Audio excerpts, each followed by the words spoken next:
wiilkii shaygu baqay inankii caashaqaan bareen anigu baaq ku raacay anigoo beled xaawo jooga muxuu bari iga yeedhay kolkaan boosaase gaadhay muxuu burcayga yeesay anuu beersi maraya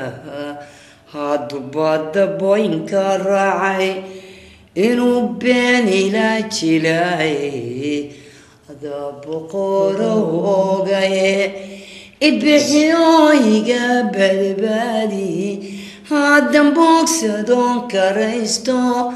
sidaan uga boode caashaaq jacaylba haddaanu boyo haddan nin dambow bararto haddan baxsanow idhaahdo aniga balaayaba hayga raacdo watahay binti heeskan beled xaawo in badan oo ka mid ah dadka Soomaaliyeed ama in badan oo ka mid ah daawatada way isweydiiyaan heeskani runtii marka qofka Soomaaliga oo dhageysto macnaha ka dambeeya erayadan runtii su'aalo badan ay isweydiiyaan marka waxaan jeclaan lahaa heeskan inaad fasiraad maanta nooga bixiso heeskan inta badan dadka inkastoo ay sheegaan in uu yahay jacayl qabtay binti Umar Gacal inay ku tilmaamaan marka waxaan jeclaan lahaa inaad sifaha heeskan uu ku sifoobay maanta inaad naga jahal bixiso aniga iyo daawadada noo sheegto waa loo baahnaa runtii heeskan waa la isku qabsaday binti ayay ku dhacday qisadan kuma dhicin qaar baale runtii waxa ka jawaabi karo maanta oo kale su'aasha aad weydiisay ayaa cadeyn karayso oo qof kasta wuxuu ogaanayaa qofkii qaadayay oo la wareysanaya inaan ahay Soomaa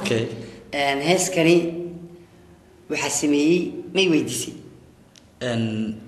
kuma aan weydiin inaad weydiisay meesha ku jirtay jeekay heeska waxa sameeyay nin la yiraahdo Yusuf Aadan Allaale wala yaqaan abaan Soomaaliyeed waxa la sameeyay xilli kacaankii markaa dalka maamulayay wuxuu ga dheeliyay markii uu dheeliyay waxa maamulkii ayuu wax ka bedelay madaxweyne xilligii markaa jiray xilligaas uu ahaa Maxamed Siyaad Barre ilaahay naxariistii jannaatiyo meeshii laga rabay in uu iskaga tago waxa la weydiistay waa la dhibsaday rejiimka inuu iskaga tago dalka ayaa la weydiistay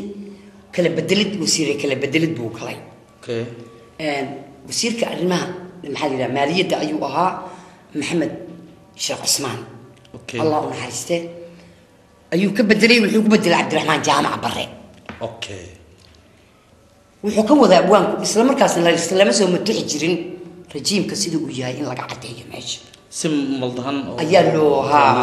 sideedaba fanaaniinta ujeedka ma abaaraan hadallada barwaadeedan qaarna way iska daalaxan waa tahay rejiimka iyadoo loo maldahayo ayaa heeskan macnaha waxa laga rabay inuu isdhiibo ka taga xukuumadda inuu wax kala bedelo anoo balad xaawo joogo muxuu bari iga yeeray kulkaan boosqaas gaaray iyadoo maldahan weeyaan tag baa lagu yiri maxaad u joogtaa weey waad garataan marka heeska sidaas loo sameeyay jacayl ma ahayn heeska marka in badan oo caawa ama maanta nidaawanaysa waxay isweydiinayaan heestan oo ay fikir gaar ah marka hore ka aaminsanayeen ama jacayl ku dhac binti Umar Gacal inay tahay laakiin maanta way ka sifoobeen waxay ogaadeen heeska inaysan hees jacayl ahayn aynan ahayn aad iyo waa tahay binti heeskan inta aanu kaga gudubno iyadoo muusigana aanu dadweynaha anaga wada daawano daawasho waxaan leenahay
Barwa qaba hayga rano